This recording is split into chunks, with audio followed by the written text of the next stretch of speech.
Okay lang po pumalakpak. Yan. Good afternoon, everyone. Welcome to our 2 p.m. service.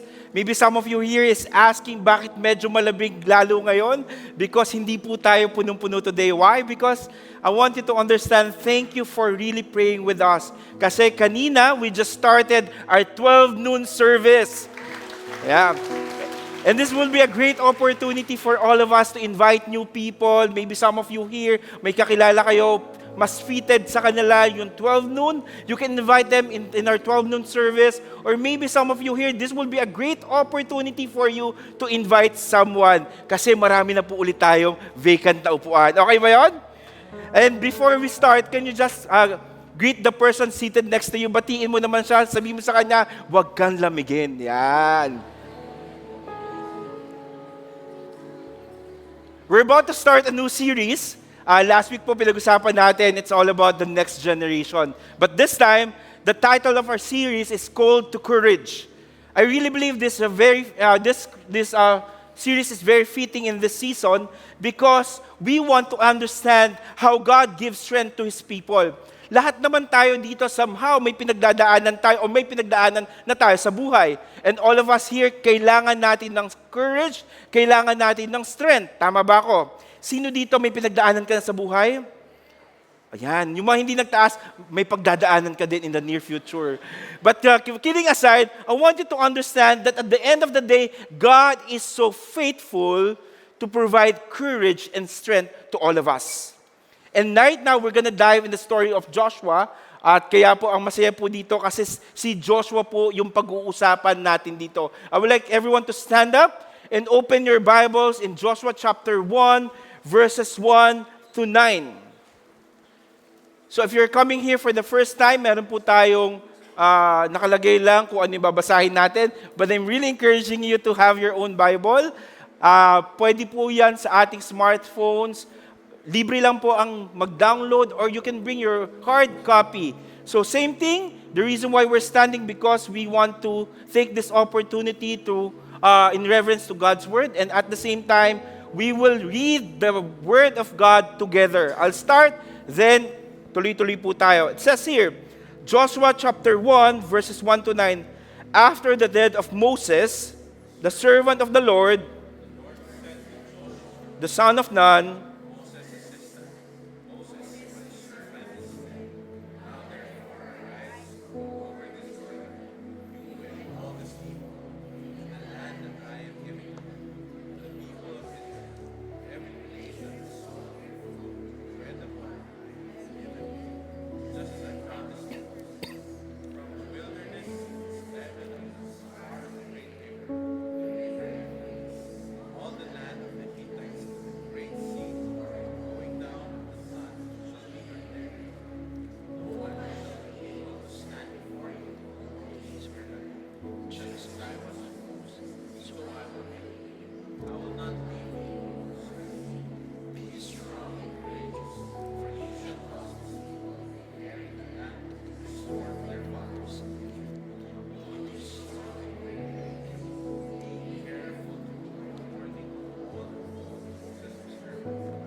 Lord, thank you for the reading of your word.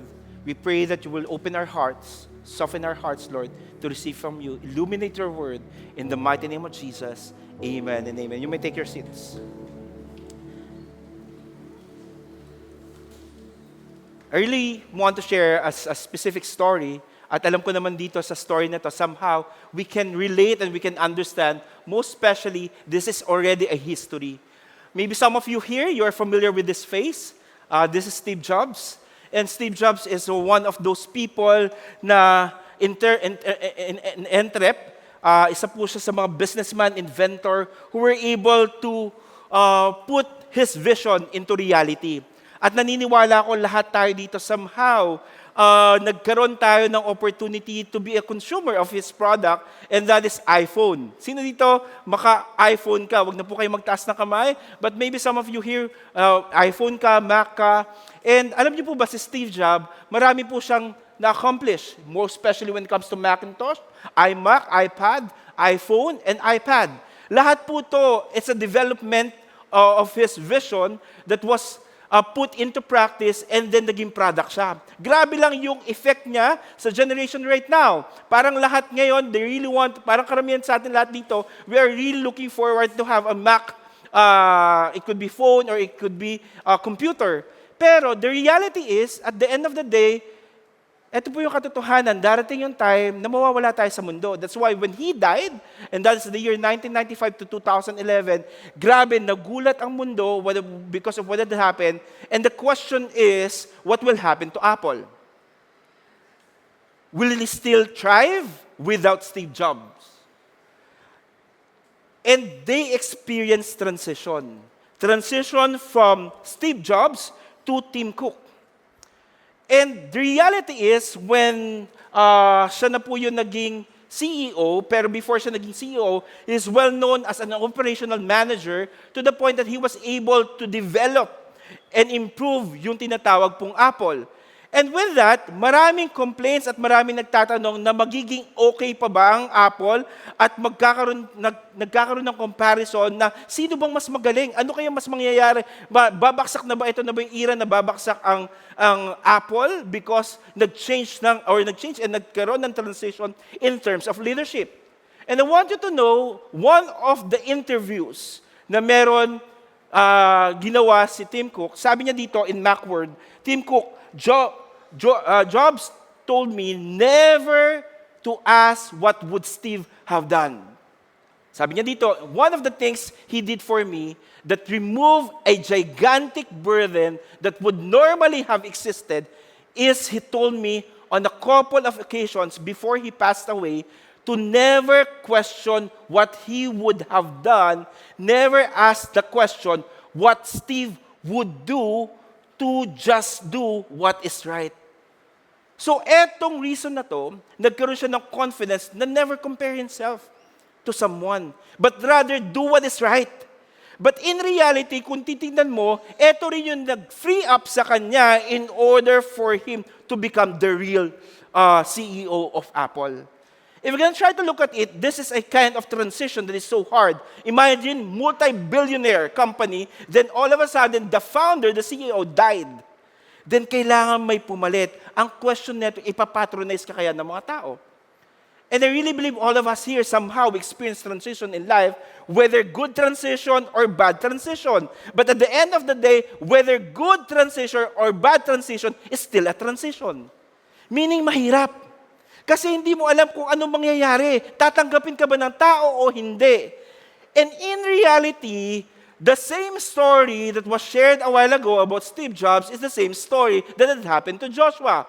Why? Because in this Joshua, chapter 1, nakakatuwa dito because there is a transition that had happened. But in reality, this is, yes, it could be a good transition, but also for some, it could be a bad transition.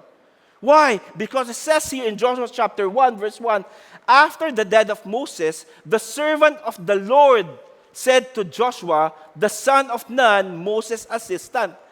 We have to understand the very context. Moses, sobrang galing ni Moses. Sobrang galing na leader ni Moses to the point people are really following him. According to the study, sabi ng mga scholar, there's about 2 million to 3 million Israelites following him. And right now, there is something that happened which is that of Moses.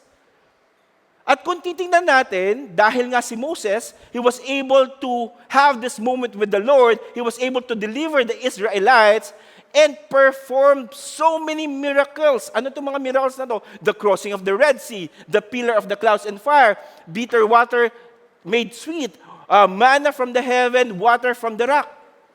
Lahat to pinerform ni Moses. Ganon siya kagaling because the presence of the Lord is with him. Grabe, no? ang galing ng mga ginawa ng Panginoon sa buhay ni Moses. But right now, the Bible is telling us, he died, and right now, si Joshua, lahat na nakita nangyari kay Moses for 40 years, sabi dito, na-witness ni Moses, ni Joshua. Lahat yun. Nakita niya yan, yung crossing of the Red Sea, pillar of the cloud, because at the end of the day, we need to understand that there is a weight that's being given to Moses. Why? Because una-una, assistant lang siya eh. Alam mo yung assistant, yung tipong habang nagpe-perform si Moses ng miracle, siya nasa likod. Kaya mo yan, Moses, kaya mo yan, Moses. Nag-cheer. O kaya kapag naglalakas si Moses, may gagawin siyang ipe-perform, nandun lang si Joshua, sunod-sunod siya kay Moses. Because he is an assistant. But try to imagine with me that right now, Moses died already. Ang tanong, sinong papalit sa kanya? Everything changed when Moses died. The death of Moses. If you're going to try to look at it, if you're going to be in the position of Joshua, na ikaw yung papalit, at you will lead people, around 2 million to 3 million people, maybe you may ponder in your mind these questions. Can I really replace Moses? Kaya ko ba i-replace si Moses? Siya nagper-perform ng miracles. Ako, wala pa akong na-perform. The only description about Moses was he's a man of wisdom. But in reality, wala pa siya na-perform. Second, what if I fail? Si Moses, ang dami nang pinrove, pero ako, wala pa akong pinprove. And also, sabi niya dito, what if I'm not enough? Eto mga question na to is really somehow familiar to all of us every time we face transition. Alam mo yun, parang, alam mo naman eh, eto yung calling sa akin ni Lord. Gusto kong mag-move forward. Grabe, I'm praying for provision. I'm praying for what we call promotion. Pero nung binigay yung promotion, Lord, kaya ko ba? Ako ba talaga? Tapos yung mga season ng buhay natin, all of a sudden, nagkaroon ng turnaround in terms of leading the ministry. Before, hindi ikaw yung team head, then all of a sudden, ikaw na yung team head kasi nagbakasyon yung team head. Anong gagawin mo? Or maybe some of you here, you were able to experience a new season of your life, and right now, you don't know what to do. And you may ask these questions as well. Can I really replace that person? Mag-fail ba ako? What if I'm not enough? But I want you to know, God is calling you to move forward. But the question is, reality is, but fear keeps whispering. Ito yung tanong niya, you're not ready. Ito pala natin nag-whisper, you're not ready. Hindi mo kaya yan. Ito yung mga lies ng enemy. Akala mo lang para sa'yo yan. Pero in reality, you are not ready. Even God is calling you to move forward. The question is, how do you move forward when fear is holding you back? Joshua faced that question. And I really believe Joshua chapter 1 verses 1 to 9 will give us 3 truths, enable us to understand how to move forward. Sino dito, ready ka na mag-move forward? Yan. Ready ka na mag-move forward? Alam ko may mga pinapagawa sa atin si Lord eh. Pero ang question nito, may fear tayo, pero paano natin gagawin? We're gonna look at the life of Joshua, at una-unang bagay na we need to understand, the calling of God is bigger than your fear.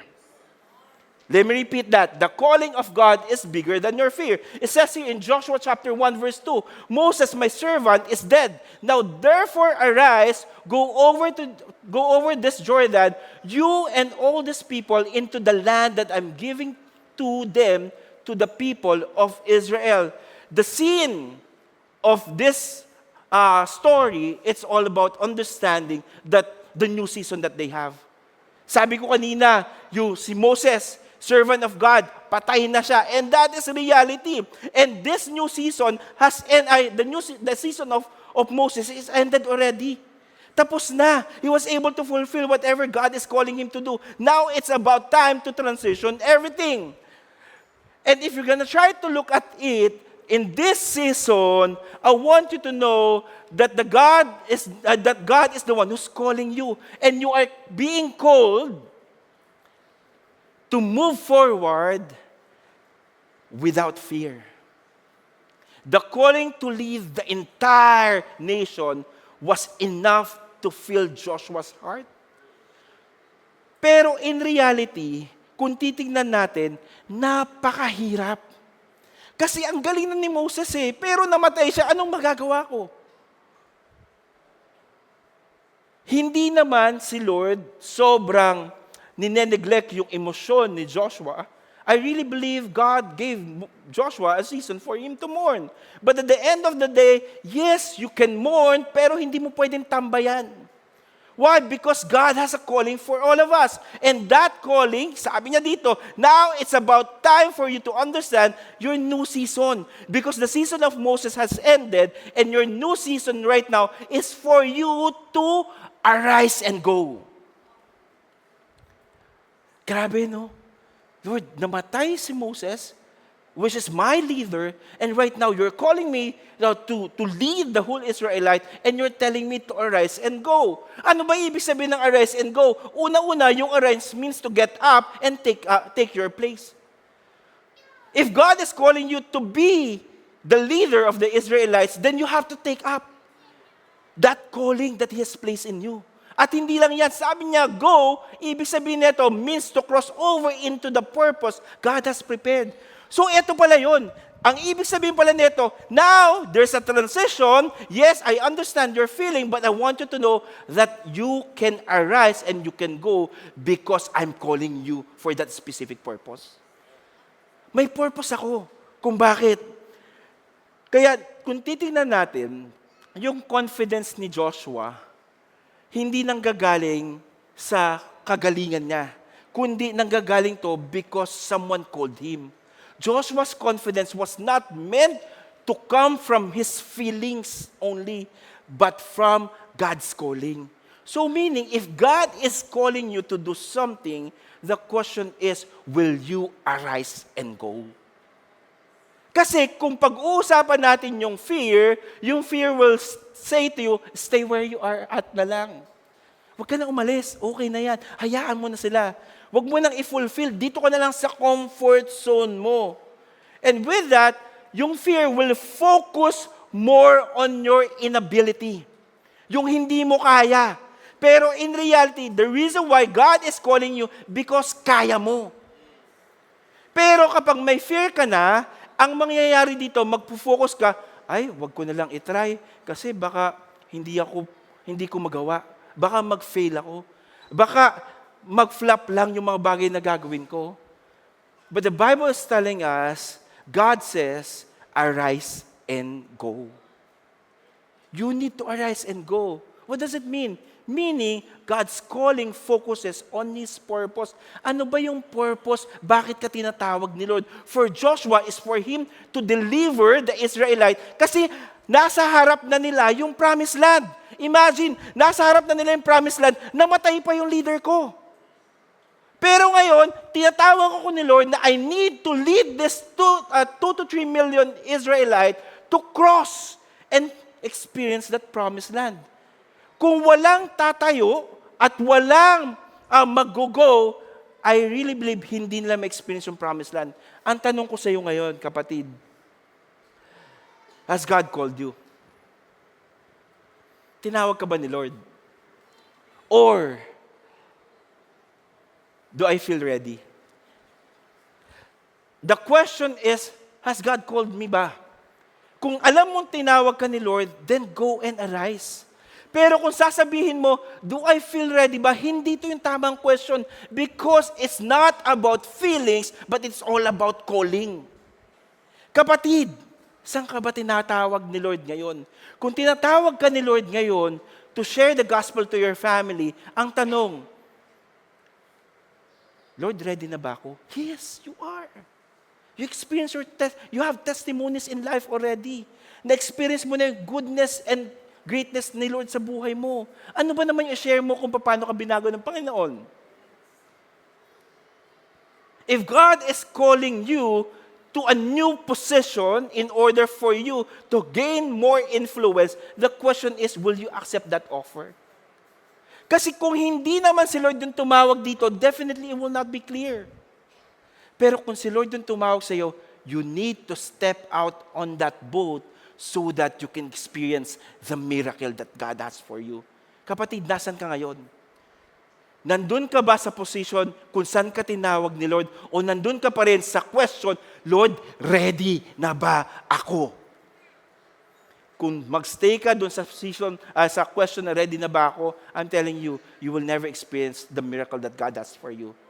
Because like Peter, when he said to Jesus, let me go to you, and Jesus said to it, come, he was able to get out of that boat and he was able to walk on water. How many of you here, you want to walk on water? I-paraphrase natin para mas madaling maintindihan. Baka masyadong tricky. So, okay, how many of you here, you want to experience miracles? Will you step out in your comfort zone?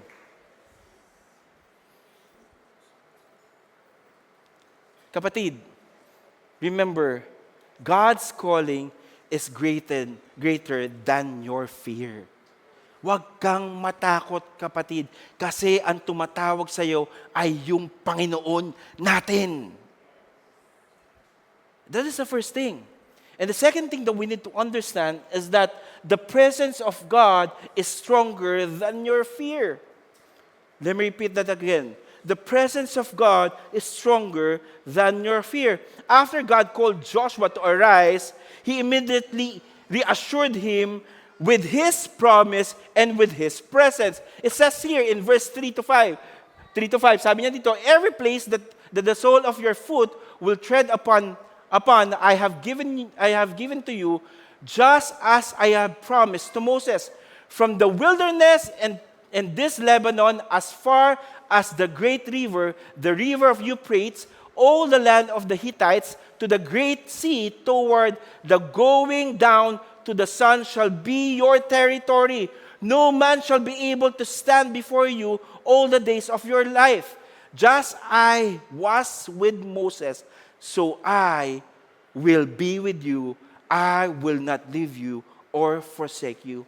Imagine, after God told Joshua to go and arise, binakapan niya kaagad to ng promise niya. At yung first promise niya is all about the land that He's giving him. For the past how many years, this is something that they've been looking forward to. Hindi na nga umabot si Moses, but right now, nire-reassure siya ni God na I will still give that every place in all the land. So ito yung something that you can hold on to. Because at the end of the day, it's not about circumstances, but it's all about the promise of God. Your circumstances might change, but the presence and the promise of God will never change. Kung pinramis niya, He will give you that land, He will give you that land. And He didn't say that I might give you that land. Hindi niya sinabi, I might. Pero sinabi niya, I have given that thing to you already. Meaning, tapos na. Ginawa na niya. Kailangan mo na lang i-appropriate. Kapatid, question, every time na may promise si Lord sa iyo, pinanghahawakan mo ba to o hindi? I hope pinanghahawakan mo to kesa i-entertain mo yung fear na meron ka, because if there's fear in you, if there's doubt in you, you cannot appropriate every promise that God has given you. I'm telling you, the God that we're serving is so faithful to fulfill every promise that He has given you. Ano ba mga promise sa'yo ni Lord? Asawa? Wala akong narinig na amen. Parang wala. Asawa? All the single ladies and all the single success? Healing? Kapatid, ano pa ba mga promises ni Lord para sa iyo? Sabi dito, I have given it to you. Binigay na sa iyo. The question is, will you hold on to that? At hindi lang yan. The second promise that He has given us, yung tinatawag niyang presence. I really like this. Why? Because He said, I will be with you. God's presence is so important in our journey of faith. Why? Because it gives security to all of us. Lord, okay na hindi ko makuha yung mga bagay na yon as long as nandun ako sa presensya mo. Why? Because when you are in the presence of God, that will be the place, time wherein you will flourish. Doon ka magpo-flourish kung nasa yung presensya ng Panginoon. Kaya kung titingnan natin, yung promise ni Lord kay Joshua, yes, go and arise, but at the same time, I want you to know that I have a promise, and that promise for you to receive that land that I have given to you and even to your forefather, and I will be with you. At ang sabi yan dito, I will never leave you nor forsake you. Iba yung confidence ng isang tao pag alam mo yung presensya ni Lord. Tama ba ako? Pagkasama mo yung presensya ni Lord. Why? Because like Joshua, the land was the land was God's gift, but God's presence was the guarantee that Joshua would reach it. Basta kasama niya si Lord, nakakasiguro siya na kakayanin niya ito. Kasi in our walk in life, every time that we will experience fear, every time that God is asking us to jump to a specific promise, eto parati pwede natin itanong sa sarili natin, yung fear magsasabi, you're alone. Huwag mong gawin yan, huwag mo nang talunan yan, huwag mo nang i-claim yan, kasi nag-iisa ka lang. Mahihirapan ka. Wala kang kasama. Ito yung mga bagay na kung titignan mo, maghihinder sa atin in order for us to experience whatever God has prepared for all of us. Kasi sasabihin sa'yo ng fear, nag-iisa ka lang, wala kang kasama, walang tutulong sa'yo. Pero si Lord, ang sinasabi niya sa atin, God says, I will be with you. Meaning, kahit saan ka pumunta, yung promise ni Lord never change. This is gonna be with you. Side note lang, alam mo ba, if you know God is with you, pagdating sa church, ang bait-bait natin, pero paglabas natin, ang dami nating nagagawa. Pero, same naman yung presensya ng Panginoon. Pag nasa banyo ka, nandun din sa Lord. Pag nasa kwarto ka, nandun din sa Lord. Pag kumakain ka, nandun din sa Lord. Pero pag sa simbahan, bakit parang ang bait natin? I want you to know, God is with you wherever you go. Omnipresent siya. Pero ang masaya dito, if God is with you, you will always have this confidence that you are not alone. I remember back then, maybe some of you here can relate with me, isa to sa pinaka-kinatakutan ko when I was a student because meron akong fear of heights. So, maybe some of you naaalala nyo to. This is the space shuttle of Enchanted Kingdom. Okay? Sino dito mahilig sa rides? Yan. So, di ba sa space shuttle, eto yung view kung ano yung nangyayari. So, sasakay ka talaga dito. Pag sakay mo dito, yan, iikot. Pagkaikot na yan, tas iikot na magtitwist, tas iikot na naman, tapos diretso, tatagilid. Tapos pagkatagilid, ayan, hindi ko na matandaan kung ilang ikot. Then after nun, eto yung pinakamalala. Tas biglang babaksak ng ganun. So yung pagpatalikod na, hindi mo na alam kung ano nangyayari. Ano ka na? Traumatic ka na. Hirap ka na. Ayan na yung moment na tas bilang bibitaw. Lalo na pag nasa harapan ka. Pag yan na, wala na, hindi mo na naiintindihan kung ano nararamdaman mo. Parang lahat, gusto mo na isuka, gusto mo na sumigaw, tama na, itigil nyo na. I don't know about you. Sobrang nakakatakot kung titignan from far away. Pero, iba yung confidence mo pag yung kaibigan mo sinabi mo, sasamahan kita. Kumapit ka sa akin. Parehas tayo sisigaw. Iba yung confidence nun. Kaysa yung mag-isa ka. Iba yung confidence kapag may kasama ka kasi yung buhay parang roller coaster, ikot ng ikot.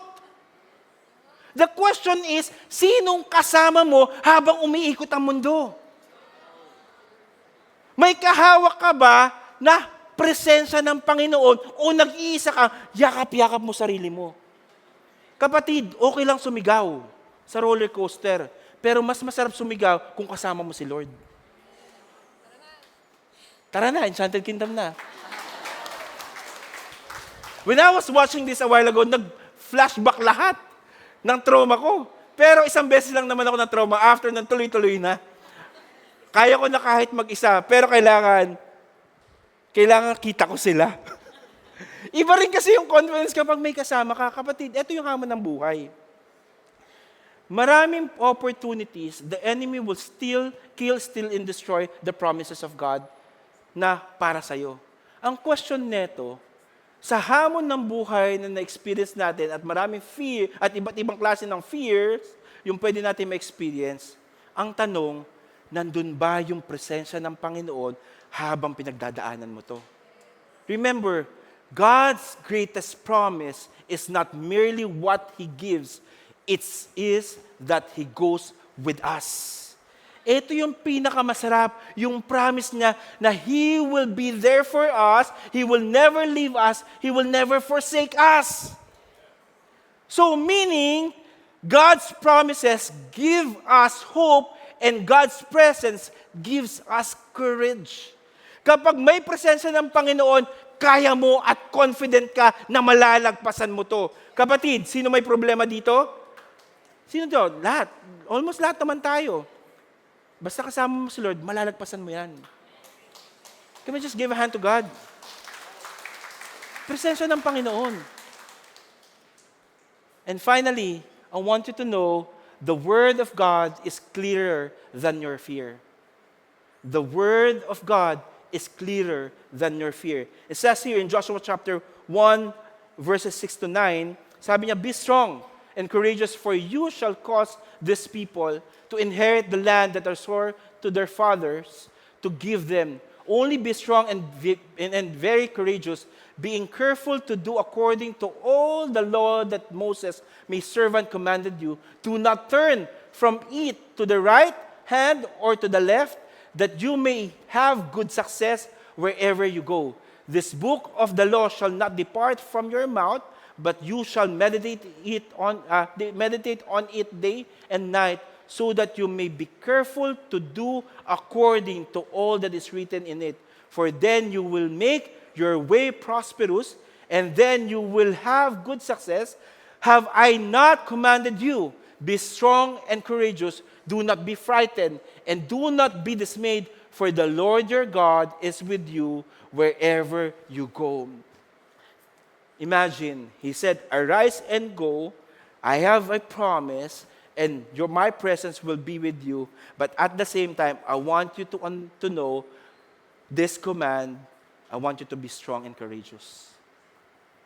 3 times, binanggit dito, be strong and courageous. Why? Why be strong and courageous? Because if you're gonna try to look at it, hindi po mahirap, hindi po madali yung papasanin ni Joshua.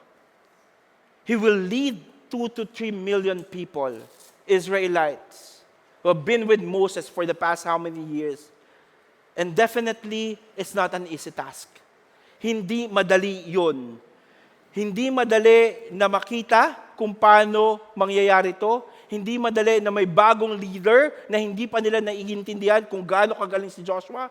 But this time, God is telling Joshua, be strong and courageous. And I really believe this is the very word of God to all of us.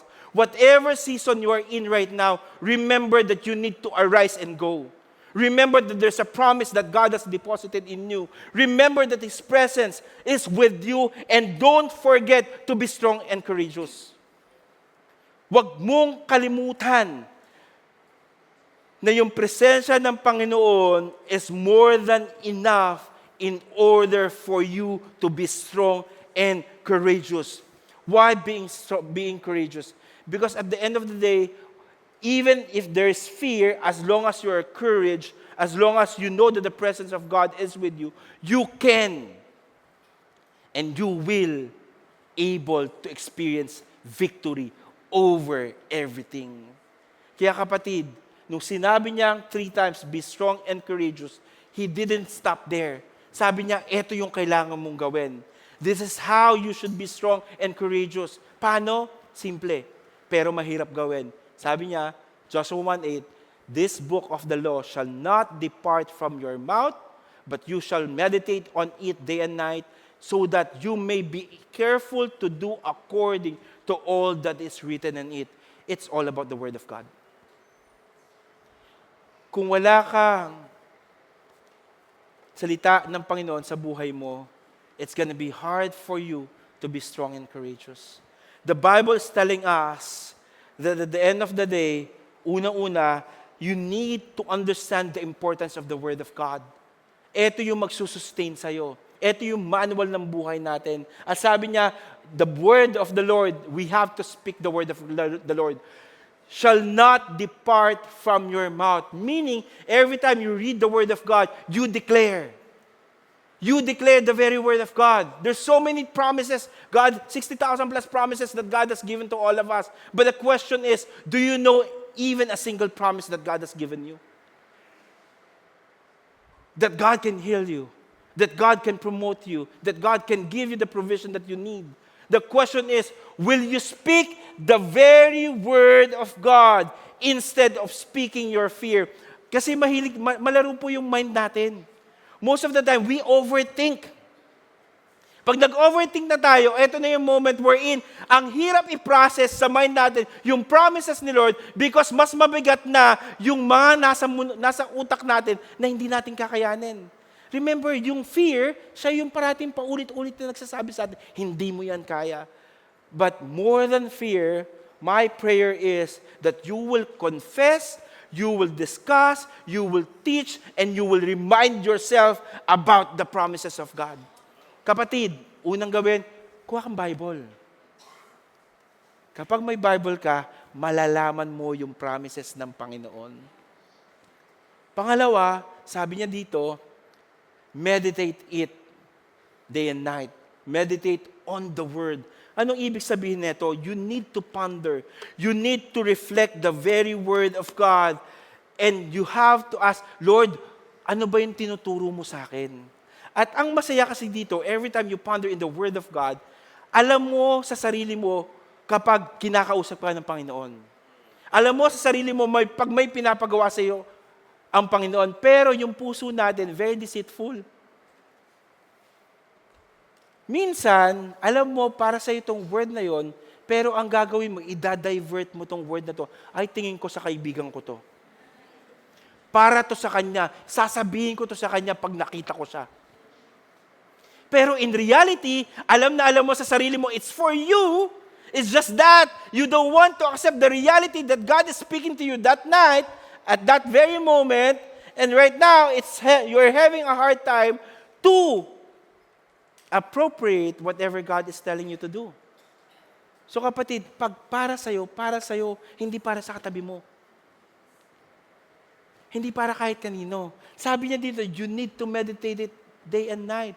And not only that, you need to obey the Word of God. One thing is to speak the very Word of God, to declare. Another thing is for you to meditate, to dive into the Word of God. Pero yung pinaka-importante, you apply it in your life. It's not about how much you know, but it's all about how much you obey. Ino-obey ba natin yung calling ni Lord sa buhay natin? For Joshua, when God called him to go and arise, and God promised that He will give the land in His presence, if you're going to go and continue the book of Joshua, he obeyed the Lord. He obeyed the Lord. Kapatid, willing ka bang i-obey ang Panginoon? Remember, Joshua's success would not come from military skill or human wisdom, but from a life anchored to God's Word. If you want to be successful and prosperous, focus on the Word.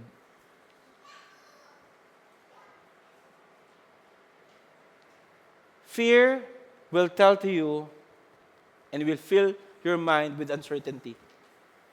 Sabihin sa'yo na fear, Hindi mangyayari yan. Malabo. Hindi clear. Pero, I want you to know, yung fear will also help you ask this question, what if I fail? What if I make the wrong decision? What if I'm not enough? But rather than entertaining your fear, my prayer is that you will devote yourself to the teaching of the Word. God's Word gives you clear direction for the next step. Why? Because God's Word answers with truth, wisdom, and direction. So kapatid, saan ka? Sa clear o sa malabo? Kung sinasabi mo na ito yung direksyon ni Lord para sa'yo, ang tanong ko sa'yo, will you jump into conclusion na wala nang isip-isip at you are saying, Lord, I really want to hear your word, to speak your word, and at the same time, obey your word.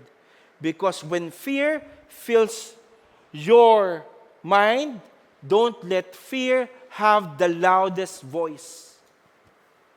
Dapat hindi yung fear yung loudest voice, but rather, this is my prayer, that you will open God's Word. Open mo yung salita ng Panginoon. Read it. Basahin mo, kapatid. Hindi mo lang basahin, i-meditate mo to. Hindi mo lang siya i-meditate, you speak the very Word of God. Hindi mo lang siya i-speak, and I want you to obey the very Word of God. Paulit-ulit natin itong gagawin every time we will face difficulties in life.